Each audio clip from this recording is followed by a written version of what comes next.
रिवाज कीजिए 6.6 genetic code को। रेप्लिकेशन तथा ट्रांसक्रिप्शन के समय एक न्यूक्लिक एसिड कॉपी होकर दूसरा न्यूक्लिक एसिड बनता है। इसलिए इस प्रोसेस को कॉम्प्लीमेंटरिटी के आधार पर समझना आसान है। ट्रांसलेशन की प्रक्रिया में न्यूक्लियोटाइड के पॉलीमर से एमाइनो एसिड के पॉलीमर की ओर जेनेटिक इंफॉर्मेशन के ट्रांसफर की आवश्यकता होती है। न्यूक्लियोटाइड तथा अमाइनो एसिड के मध्य न तो कोई कॉम्प्लीमेंटरिटी एग्जिस्ट करती है, न ही सैद्धांतिक रूप से इसके बारे में हम सोच सकते हैं। Are you agree with this?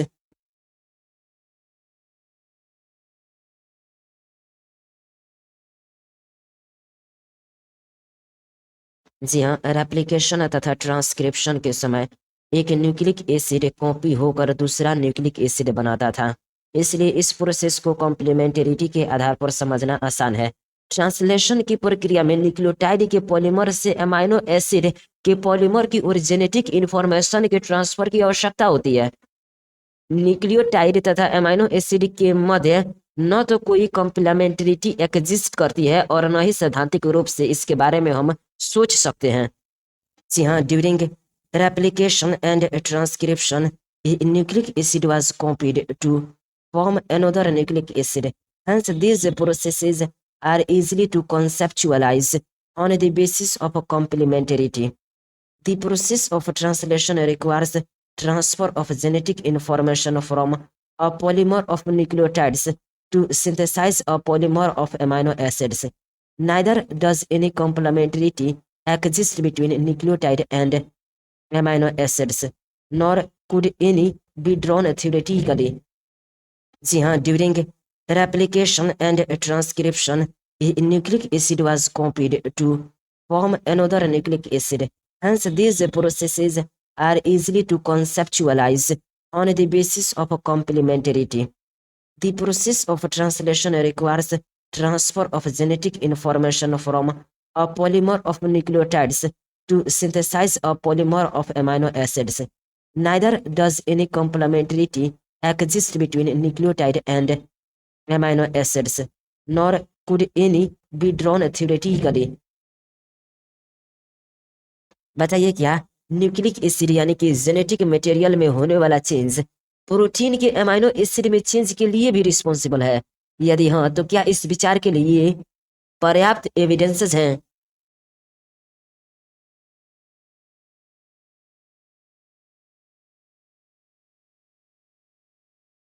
जी हाँ, न्यूक्लिक एसिड यानी कि जेनेटिक मटेरियल में होने वाला चेंज प्रोटीन के अमाइनो एसिड में चेंज के लिए भी रिस्पॉन्सिबल है।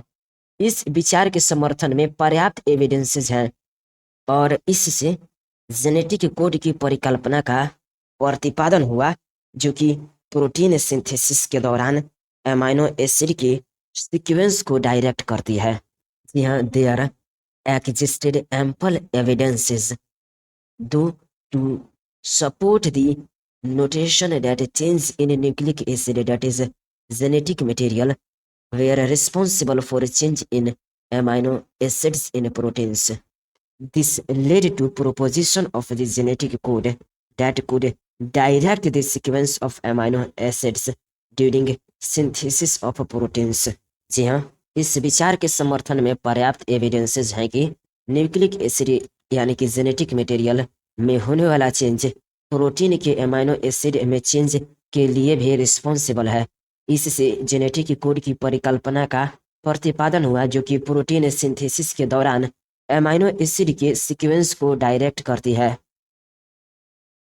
डीएनए के स्ट्रक्चर तथा जेनेटिक मटेरियल के बायोकेमिकल नेचर को डिटरमाइन करना जितना एक्साइटिंग था, उससे कहीं अधिक कठिन जेनेटिक कोड का अर्थ निकालना था तथा प्रोपोजिशन करना था।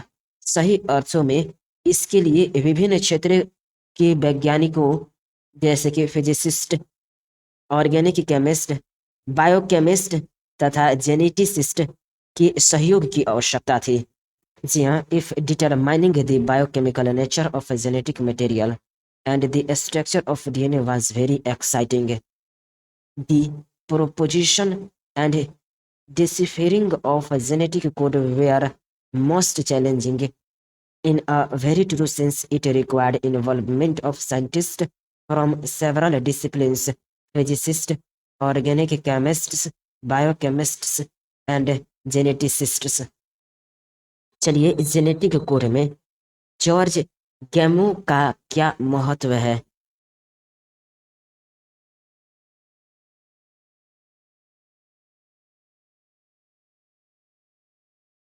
जी हाँ, जॉर्ज गैमो एक फिजिसिस्ट यानी कि भौतिकविद थे, जिनका विचार था यदि सिर्फ 4 बेस हैं तथा यदि ये 20 एमाइनो एसिड को कोड करते हैं तो कोड बेसिस के कॉम्बिनेशन से बने होने चाहिए।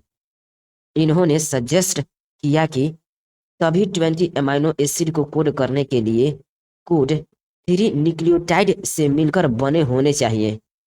यह एक बहुत अधिक ठोस विचार था, जिससे 4 टू द पावर 3 यानी कि 4 इंटू 4 इंटू 4 के प्रति उत्परिवर्तन यानी कि परमुटेशन कॉम्बिनेशन से 64 कोडॉन का निर्माण हुआ।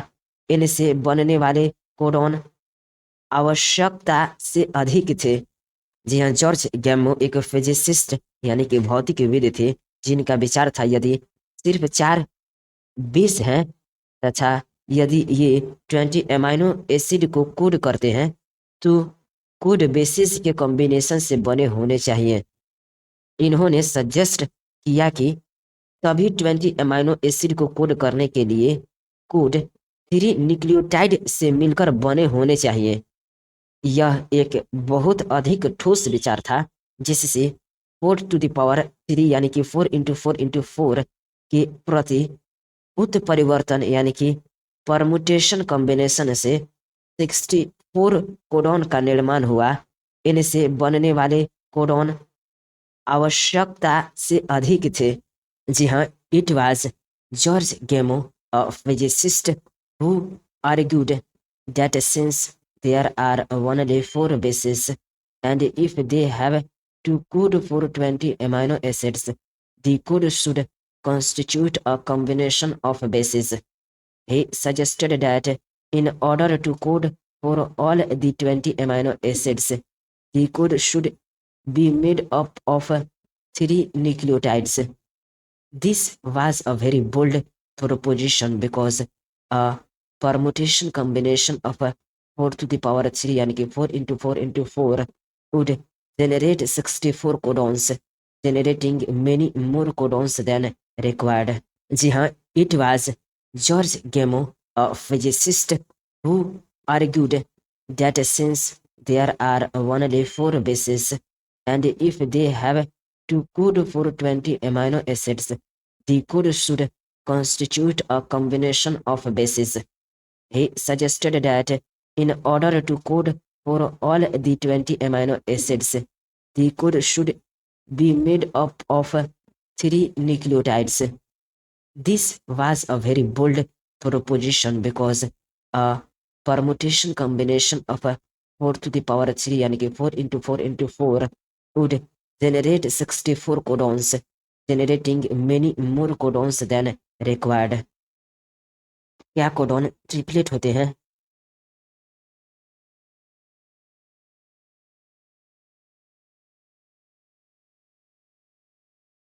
जी हाँ, कोडॉन ट्रिपलेट होते हैं। कोडॉन ट्रिपलेट होते हैं। यह प्रमाण देना अत्यधिक कठिन कार्य था। जी हाँ, providing proof that codon was a triplet was a more daunting task. जी हाँ, providing proof that codon was a triplet was a more daunting task. Har Gobind Khorana ने किसका विकास किया?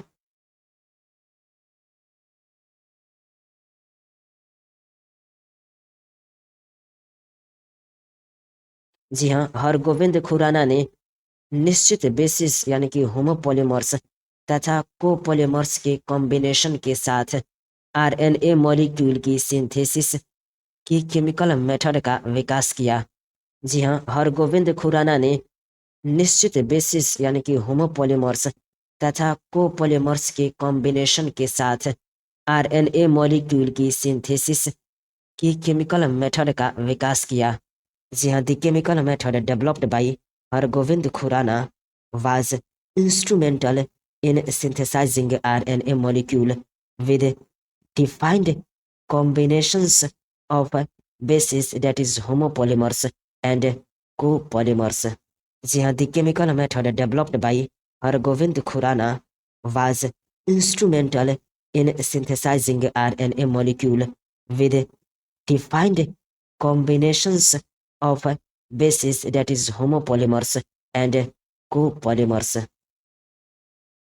बताइए, मार्शल नायरनबर्ग ने किसमें अपना मदद दिया?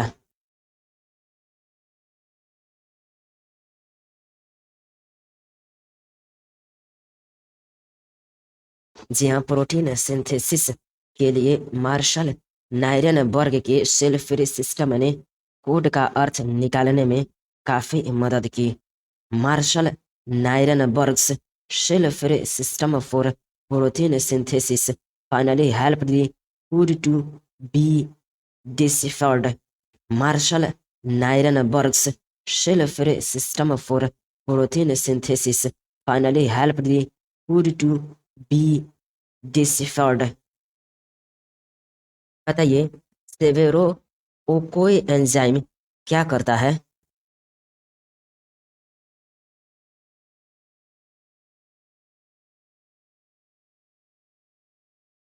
जी हाँ, सेवेरो ओकोए एंजाइम यानी कि polynucleotide phosphorylase was also helpful in polymerizing RNA with defined sequence in a template independent manner, यानी कि enzymatic synthesizing of RNA।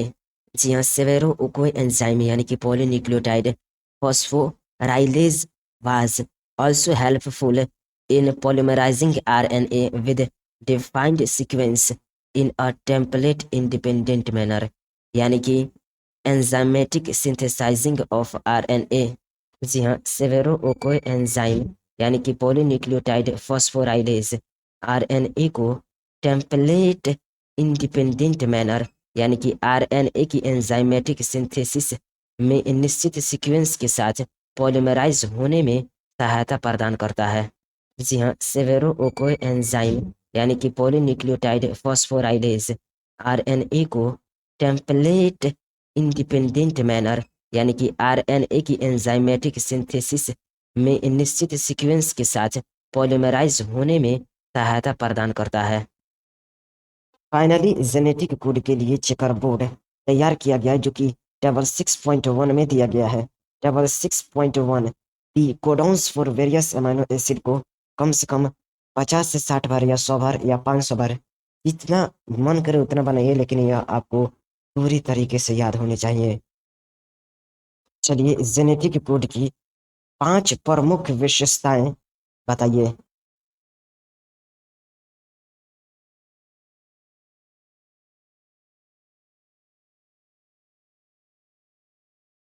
जी हाँ, जेनेटिक कोड की 5 प्रमुख विशेषताओं में से फर्स्ट है, कोडॉन ट्रिपलेट होते हैं, 61 अमीनो एसिड को कोड करते हैं तथा 3 कोडॉन किसी भी अमीनो एसिड को कोड नहीं करते, इसलिए ये स्टॉप कोडॉन के रूप में कार्य करते हैं। जी हाँ, जेनेटिक कोड की 5 प्रमुख विशेषताओं में से फर्स्ट है, कोडॉन ट्रिपलेट होते हैं, 61 अमीनो एसिड को कोड करते हैं तथा 3 कोडॉन किसी भी अमीनो एसिड को कोड नहीं करते, इसलिए ये स्टॉप कोडॉन के रूप में कार्य करते हैं। सेकेंड, एक कोडॉन सिर्फ एक अमीनो एसिड को कोड करता है, इस कारण ये अनएम्बिगुअस यानी कि असंदिग्ध तथा स्पेसिफिक होते हैं।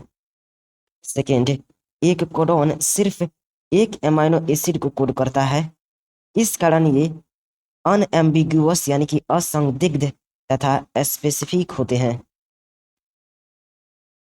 थर्ड, कुछ अमीनो एसिड एक से अधिक कोडॉन के द्वारा कोड किए जाते हैं, इसलिए कोड डिजेनरेट होते हैं।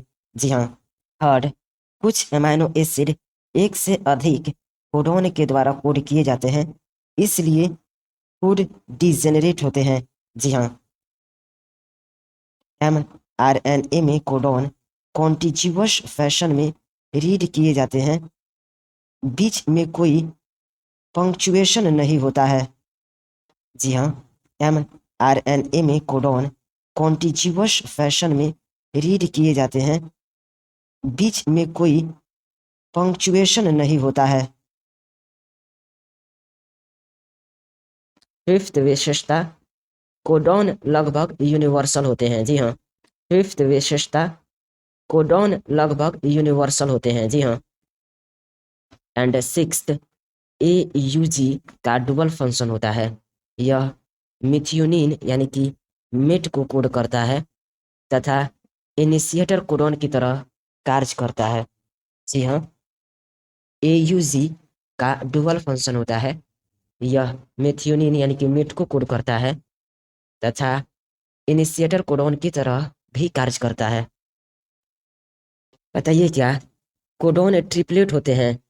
क्या 61 कोडॉन एमाइनो एसिड को कोड करते हैं तथा 3 कोडॉन किसी भी एमाइनो एसिड को कोड नहीं करते, इसलिए ये स्टॉप कोडॉन के रूप में कार्य करते हैं।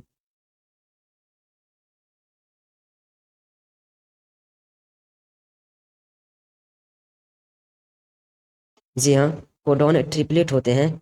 61 कोडॉन एमाइनो एसिड को कोड करते हैं तथा 3 कोडॉन किसी भी एमाइनो एसिड को कोड नहीं करते हैं, इसलिए ये स्टॉप कोडॉन के रूप में कार्य करते हैं। जी हाँ, the codon is triplet, 61 codon code for amino acids and 3 codon do not code for any amino acids. Hence, the functions as stop codons. जी हाँ, the codon is triplet, 61 codon code for amino acids and 3 codon do not code for any amino acids. Hence, the functions as stop codons. ये code degenerate क्यों होते हैं?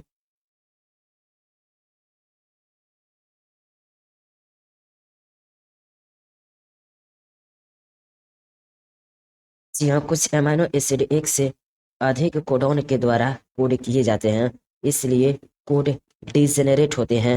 जी हाँ, some amino acids are coded by more than one carbon, hence the code is degenerate. जी हाँ, some amino acids are coded by more than one carbon, hence the code is degenerate. बताइए क्या mRNA में codon किस fashion में read किए जाते हैं?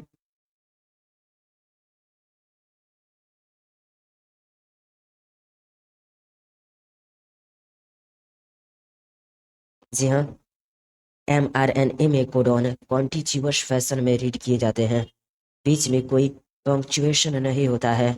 जी हाँ, the codon is read in mRNA in a contiguous fashion, there are no punctuations. जी हाँ, the codon is read in mRNA in a contiguous fashion, there are no punctuations. क्या कोडॉन लगभग यूनिवर्सल होते हैं? एग्जाम्पल बताइए।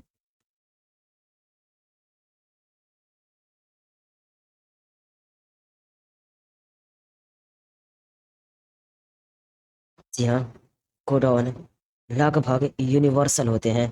Example के लिए bacteria से ह्यूमन का यू पेनाइल एलानिन यानी कि PHE को कोड करता है।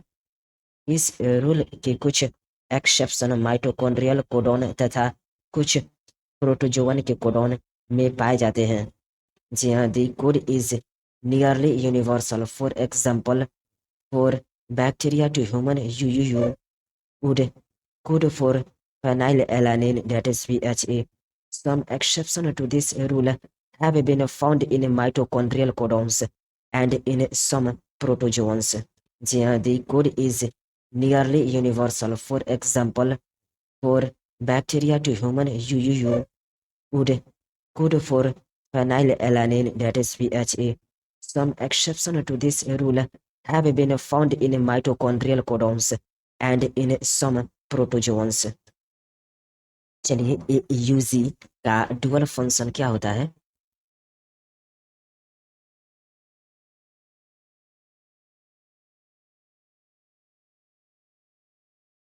जी हाँ, AUG का डुअल फंक्शन होता है। यह मेथायोनिन यानी कि मीट को कोड करता है तथा इनिशिएटर कोडॉन की तरह भी कार्य करता है। जी हाँ, AUG has dual functions. It codes for methionine that is met and it also act as initiator codon. जी हाँ, AUG has dual functions. It codes for methionine that is met and it also act as initiator codon. चलिए 3 stop terminator codons का नाम बताइए।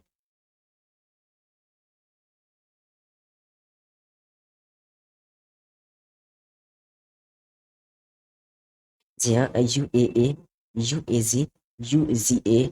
जी हाँ, UAA, UAG, UGA stop terminator codons होते हैं। जी हाँ, UAA, UAG, UGA।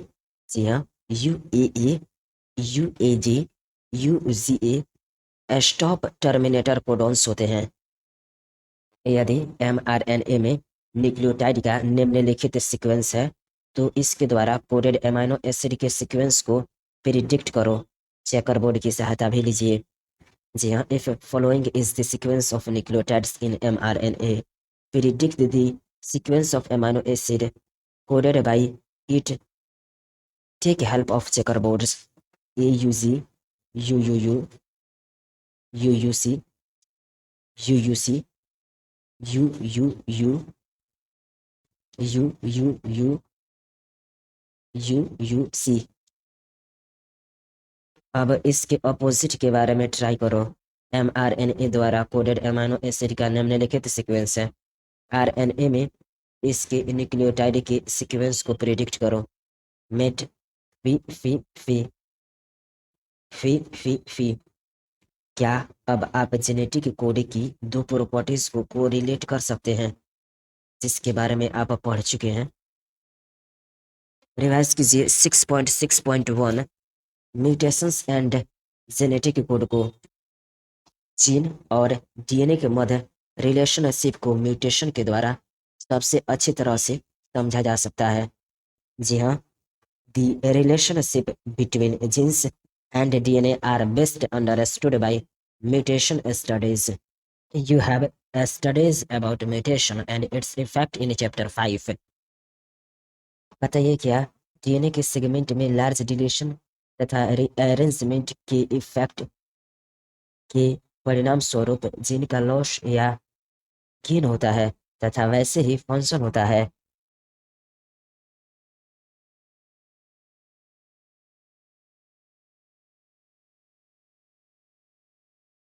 जी हाँ, DNA के सेगमेंट में लार्ज डिलीशन तथा रीअरेंजमेंट के परिणाम स्वरूप जीन का लॉस या गेन होता है तथा वैसे ही फंक्शन होता है। जी हाँ, effect of large deletion and rearrangement in the segment of DNA are may result in loss or gain of a gene to a function। जी हाँ, effect of large deletion and rearrangement in the segment of DNA are may result in loss or gain of a gene to a function। यहाँ point mutation के effect को explain किया जाएगा। The effect of point mutations will be explained here। Sickle cell anaemia disease किस के कारण होता है?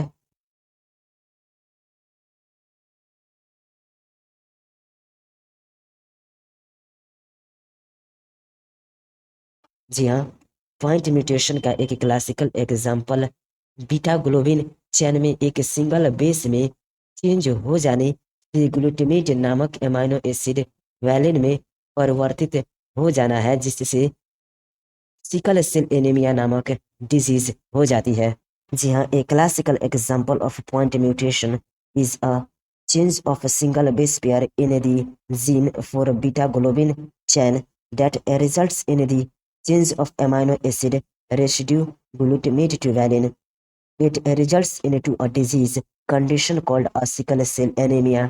जी हाँ, a classical example of point mutation is a change of a single base pair in the gene for beta globin chain that results in the change of amino acid residue glutamate to valine.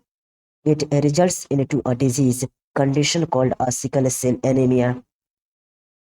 Structural gene में point mutation के effect को एक single base pair के insertion या deletion द्वारा आसानी से समझा जा सकता है। जी हाँ, effect of point mutations that inserts or deletes a base in a structural gene can be better understood by following simple examples. निम्नलिखित वर्ड से बने हुए एक स्टेटमेंट पर ध्यान दें जिसमें जेनेटिक कोड की तरह प्रत्येक वर्ड में 3 लेटर हैं। Ram has red cap. यदि हैज व रेड के मध्य एक लेटर बी इंसर्ट करें तथा स्टेटमेंट को रीअरेंज करें तो इसे निम्नवत पढ़ा जाएगा। राम हैज बरी डी सी एप। ठीक इसी प्रकार उसी जगह पर 2 लेटर बी आई इंसर्ट करें तो इसे निम्नवत पढ़ा जाएगा। Ram has bead ed C ap. अब हम एक साथ 3 लेटर बिग को इंसर्ट करें तो स्टेटमेंट को निम्नवत पढ़ा जाएगा। Ram has big red cap. Same exercise में आर ई तथा डी लेटर को एक के बाद एक डिलीट करके रिपीट कर सकते हैं तथा ट्रिपलेट वर्ड का यह स्टेटमेंट निम्नवत होगा। Ram has EDC cap. Ram has EDCP. Ram has CAP. उपर्युक्त एक्सरसाइज से कंक्लूजन बहुत स्पष्ट है। एक या दो बेसिस के इंसर्शन या डिलीशन से इंसर्शन या डिलीशन के पॉइंट से रीडिंग फ्रेम बदल जाता है। इस प्रकार म्यूटेशन को फ्रेम शिफ्ट इंसर्शन या डिलीशन म्यूटेशन कहते हैं। बताइए फ्रेम शिफ्ट इंसर्शन या डिलीशन म्यूटेशन किसको कहते हैं?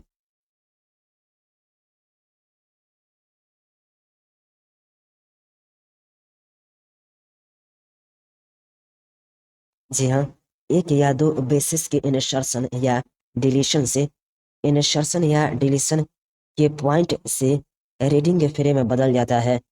इस प्रकार की म्यूटेशन को फ्रेम शिफ्ट इंसर्शन या डिलीशन म्यूटेशन कहते हैं। जी हाँ, इंसर्शन और डिलीशन ऑफ वन और two bases changes the reading frame from the point of insertion or deletion. However, such mutations are referred to as frame shift insertion or deletion mutation. Frame shift insertion या deletion mutation किसको कहते हैं?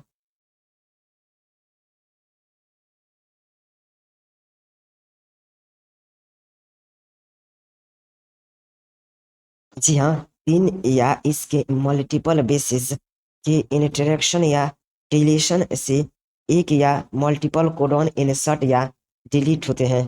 परिणाम स्वरूप एक या multiple amino acid insert या delete होते हैं।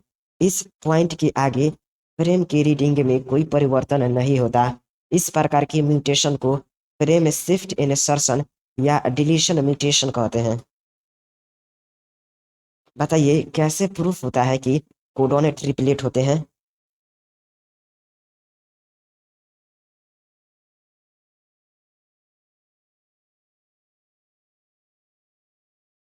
जी हाँ, 3 या इसके मल्टीपल बेसिस के इंसर्शन या डिलीशन से एक या मल्टीपल कोडॉन इंसर्ट या डिलीट होते हैं।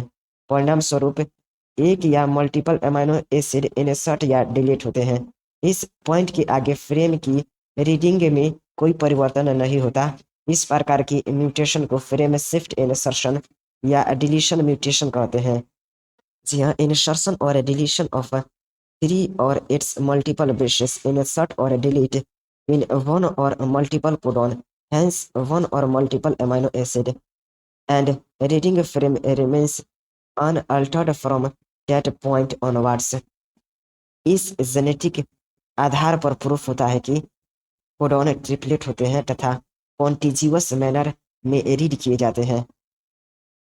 रिवाइज कीजिए 6.6.2 tRNA दी एडाप्टर मॉलिक्यूल को कोड की परिकल्पना के बहुत पहले किसने यह क्लियर किया था कि कोड को पढ़ने तथा इसके अमीनो एसिड से जुड़ने की कई मैकेनिज्म होती है, क्योंकि अमीनो एसिड में ऐसी कोई स्ट्रक्चरल विशेषता नहीं होती जिससे वह कोड को यूनिकली रीड कर सके।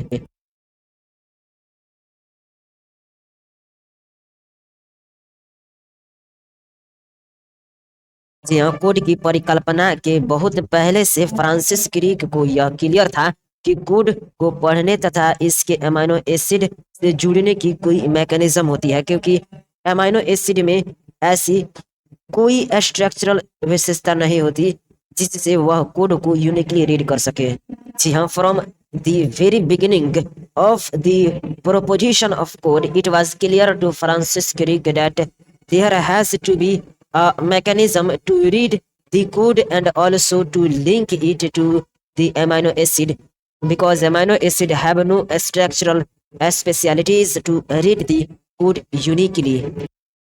बताइए क्रिक ने किसकी परिकल्पना की जो एक और कोड को रीड करता है तो दूसरी ओर अमीनो एसिड से जुड़ता है।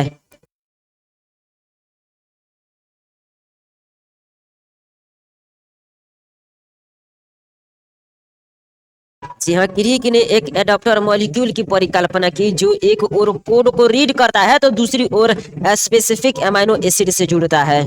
यह क्रिक postulated the presence of an adapter molecule that would on one hand read the code and one other hand would bind to a specific amino acids. बताइए क्या जेनेटिक कोड से पहले टीआरएनए, जिसे एसआरएनए यानी कि सोलुबल आरएनए भी कहते हैं, के बारे में जानकारी थी क्या? फिर भी अडेप्टर मॉलिक्यूल के रूप में इसके रोल के बारे में जानकारी बाद में मिली।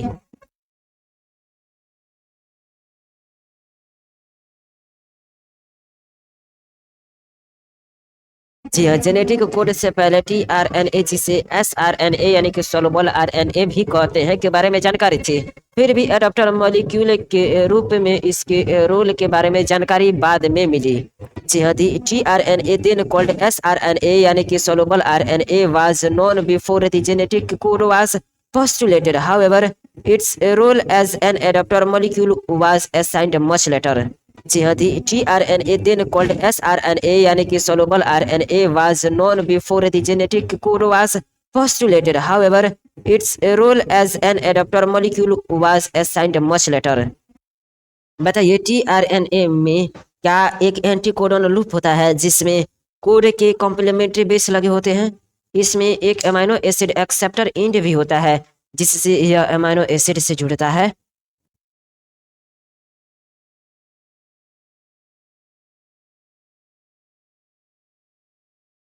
जी हाँ, टीआरएनए में एक एंटीकोडन लूप होता है जिसमें कोड के कॉम्प्लीमेंट्री बेस लगे होते हैं। इसमें एक अमीनो एसिड एक्सेप्टर एंड भी होता है जिससे यह अमीनो एसिड से जुड़ता है।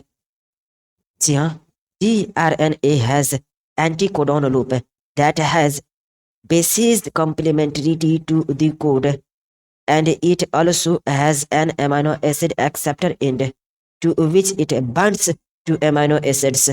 जी हाँ, tRNA has anticodon loop that has bases complementarity to the code, and it also has an amino acid acceptor end to which it binds to amino acids.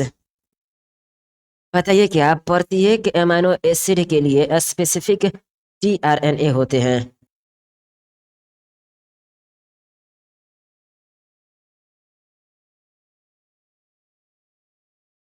जी हाँ, प्रत्येक अमीनो एसिड के लिए specific tRNA होते हैं। जी हाँ, tRNAs are specific for each amino acid. Figure 6.12 tRNA the adapter molecule. जी हाँ, tRNAs are specific for each amino acid. Figure 6.12 tRNA the adapter molecule. इसे कम से कम 30 से 40 बार बनाएं। बताइए इनिशिएटर tRNA किसको कहते हैं?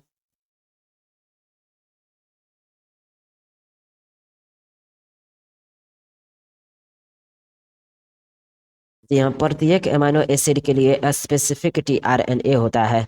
इनिशिएशन के लिए एक दूसरा स्पेसिफिक टीआरएनए होता है जिसे इनिशिएटर टीआरएनए कहते हैं। जी हाँ, for initiation there is another specific tRNA that is referred to as a initiator tRNA। जी हाँ, for initiation there is another specific tRNA that is referred to as a initiator tRNA। बताइए क्या stop codon के लिए भी कोई tRNA होता है?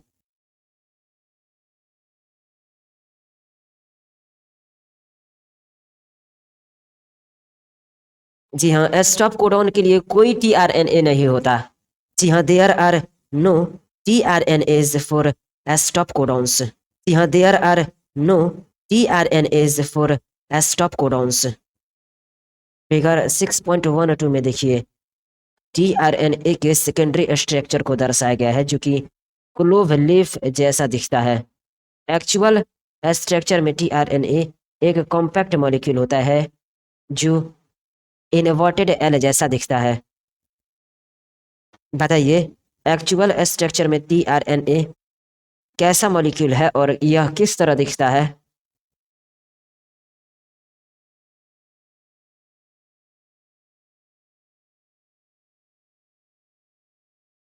जी हाँ, एक्चुअल स्ट्रक्चर में tRNA एक कॉम्पैक्ट मॉलिक्यूल होता है जो इनवर्टेड एल शेप जैसा दिखता है। जी हाँ, इन actual structure the tRNA is a compact molecule which looks like inverted L। जी हाँ, इन actual structure the tRNA is a compact molecule which looks like inverted L। बताइए tRNA के सेकेंडरी स्ट्रक्चर किस तरह दिखता है?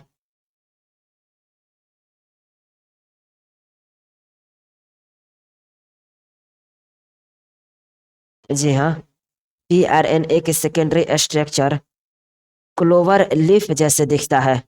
जी हाँ, tRNA के सेकेंडरी स्ट्रक्चर क्लोवर लीफ जैसे दिखता है। चलिए figure 6.12 tRNA the adapter molecule को कम से कम 20 से 30 बार बनाइए।